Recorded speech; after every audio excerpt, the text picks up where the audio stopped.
Hello বন্ধুরা, আজকে আমি অনেক খুশি। আফটার 3 মান্থস আমি একটা দিন ছিল চিকেন রান্না করে খাবো। পাপড় হয়ে যেত, খাওয়ার যোগ্য ছিল। আর এখন হচ্ছে খাবার যোগ্য অনেক সুস্বাদুই হয়। তো কাউকে কোনো চ্যালেঞ্জ করবে না, চোখ কিছু জানে না, সবাই সব কিছু জানবে। সময়ের সাথে সাথে সবাই সব কিছু শিখে নেয়। আজকে লোকাল মুরগি পাওয়া যায়নি, তার জন্য কয়লার মুরগি একটা নিয়ে এসেছি। তো কয়লার মুরগিটা আমি প্রথমে ফ্রাই করে নেবো। ফ্রাই করলে এমনভাবে খেতে হয় যা বুঝতেই পারবে না লোকাল মুরগির কাছে করবে না।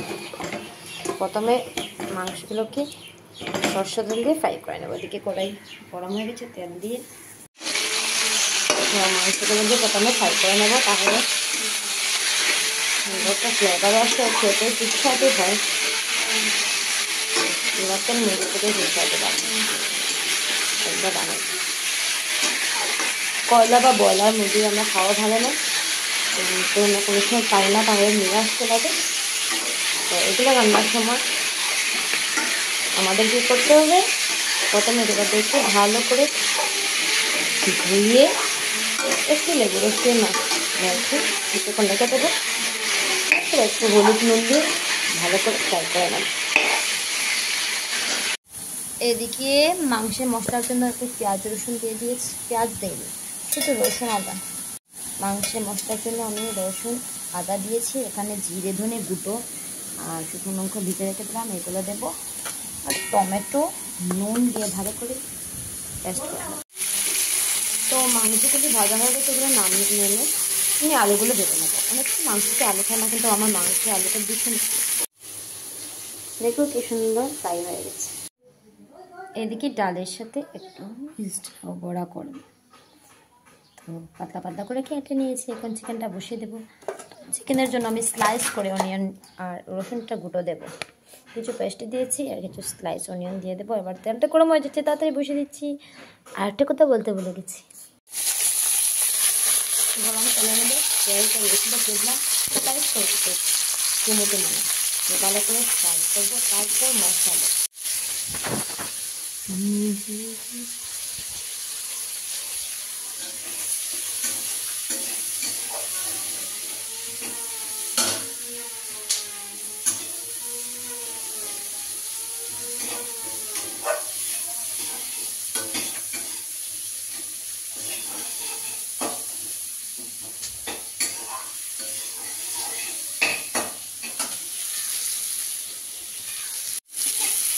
পেঁয়াজ রসুন ফ্রাই করার সময় হাই ফ্লেমে বাড়বে, না হলে জল ছেড়ে দেবে, পেঁয়াজের জলটা ছেড়ে দেবে। তো পেঁয়াজ রসুন আর কাঁচা লঙ্কাগুলো ফ্রাই হয়ে গেলে এগুলো আমি নামিয়ে রাখবো। এবার ডাল সিদ্ধ অল্প একটু হলুদ দিয়ে ঘুটনে দিয়ে দিলাম। এবার একটা বড় সাইজের টমেটো দিয়ে দেবো, সম্বর শিশু আর একটা টমেটো দেবো।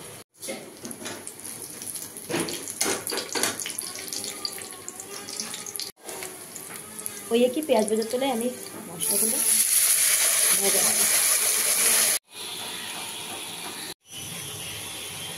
এবার মাংস আলুটাও দিয়ে দিচ্ছি। পুরো মশলা কষলে যদি মাংস আলু দিই তাহলে মাংস আলু দিতে মশলাগুলো ঢুকবে না। এবার ভালো করে কষাবো। মাংসটা ঢেকে ঢেকে কমাতে পারে, কষাতে হবে, একটু করে নাড়াতে হবে।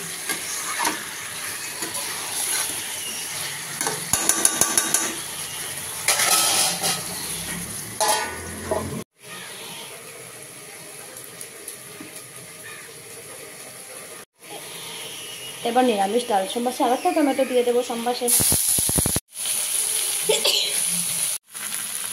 এবার মাংসের মধ্যে মিট মশলা অল্প একটু লঙ্কাগুলো দিয়ে গরম দিন আরও কিছুক্ষণ ঢেকে রাখবো 20 মিনিট। মাংসের মধ্যে আরও একটা বড় সাইজের টমেটো দিয়ে দেবো, দিয়ে আরও 10 মিনিট থাকবো। এদিকে গোটা গরম মশলা পেস্ট করে নেব। এবার গোটা গরম মশলা ছেড়ে দিচ্ছি, দিয়ে আরও 2-3 মিনিট ঢেকে রাখবো লো ফ্লেমে। এবার বেরেস্তাগুলো উপর দিকে ছড়িয়ে দেবো, গ্যাসটা বন্ধ করে দেবো। 5 মিনিট পরে এসে দেখাবো কি দারুণ হয়েছে। ঢেকে রাখবো। চিকেন কষা রেডি। কার কার ভালো লাগে তাড়াতাড়ি এসে খাবো। আমি 3 মাস পর চিকেন খাচ্ছি। বড়াও হয়ে যাচ্ছে।